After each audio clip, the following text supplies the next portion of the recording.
Mylardevpally Muthoot finance దోపిడీ యత్నం కేసులో పురోగతి సాధించారు పోలీసులు.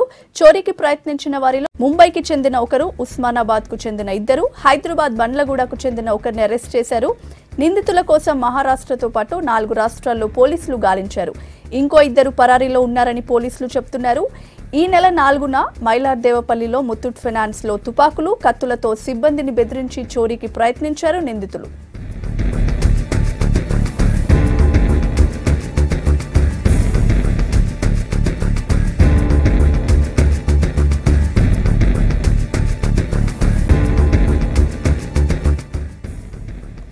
ముత్తూట్ కేసులో నిందితుల అరెస్ట్ పై మరిన్ని అప్డేట్స్ శ్రీనివాస్ చెప్తాడు.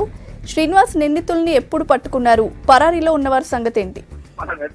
స్వాతి, ఈ నెల 4వ తేదీన శంషాబాద్ సమీపంలోని ముత్తూట్ ఫైనాన్స్ లో, అంటే శంషాబాద్ సమీపంలో మైలార్దేపల్లి ఉంటుంది, అక్కడ దాని సమీపంలో ఉన్న ఆ ముత్తూట్ ఫైనాన్స్ లో జరిగిన చోరీ యత్న కేసును ఎట్టకేలకు పోలీసులు 20 రోజుల తర్వాత దాన్ని ఛేదించారు. అయితే ఈ కేసు 4వ తేదీన ఉదయం జరిగిన ఈ సంఘటనలో, ఈ అటెంప్ట్ కేసులో మొత్తం సీసీ కెమెరాల ఫుటేజ్లను, దాంతో పాటు ఆ ఫోటోలో ఉన్న విజువల్స్ సేకరించిన పోలీసులు మొత్తం పూర్తిగా గోవాతో పాటు మహారాష్ట్ర, రాజస్థాన్, గుజరాత్ తో పాటు మరో 3 స్టేట్లలో వాళ్ళ కోసం గాలించారు. అయితే ఈ చోరీ అయిన తర్వాత ఒక గంటల వ్యవధిలోనే దీని చోరీ చేయడం చేసిన కారును, టవేరాను ఐడెంటిఫై చేసి అది గుజరాత్ చెందిన వెహికల్ దాన్ని ఐడెంటిఫై చేసి, ఆ తర్వాత వీళ్ళు ఈ ఒక స్పెషల్ టీంలు 20 టీంలు రంగంలో దిగి గుజరాత్కి వెళ్ళినప్పుడు ఆ టవేరా వెహికల్ అనేది ఎవరు దొంగిలించారు. అంత ముందు ఒక 1 month బ్యాకే ఆ టవేరా వెహికల్ పోయినట్టు తెలిసింది. అయితే ఆ తర్వాత కూడా పోలీసులకు మాత్రం దీంట్లో only CC camera footages, photos తప్ప ఎలాంటి క్లూస్ దొరకలేదు.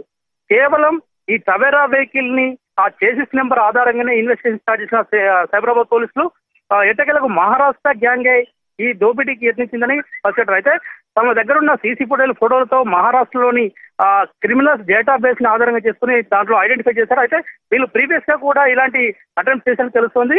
అయితే ఈ కేసులో ప్రస్తుతానికైతే మహారాష్ట్రలో ఒకరిని అరెస్ట్ చేసి అక్కడి నుంచి మహారాష్ట్రకు చెందిన ఉస్మానాబాద్ లో కూడా మరో 2 అరెస్ట్ చేసి, దాంతో పాటు ఇక్కడ మన స్థానికంగా ఉండే బండ్లగూడకు చెందిన 2 డ్రైవర్ని కూడా, అంటే వీళ్ళని వెహికల్ రూట్ చూపించడానికి, దాంతో పాటు వెహికల్ ఎక్కడ పార్క్ చేయాలని చూపించడం వాళ్ళకి కోఆపరేషన్ ఒక 2 డ్రైవర్ని కూడా అదుపు చేసుకుని దీంతో పాటు దీంట్లో ఈ కేసులో ఇన్వాల్వ్ అయిన, అంటే ఆ రోజు ముత్తూట్ ఫైనాన్స్ లో అటాక్ చేయడానికి వచ్చిన నలుగుట్లో మొత్తానికి ఇప్పుడు 3 అరెస్ట్ చేసి మరో 2 కోసం గాలించినట్టు తెలుస్తోంది.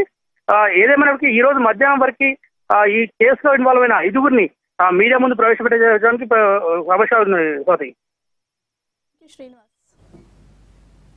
Thank you Srinivas.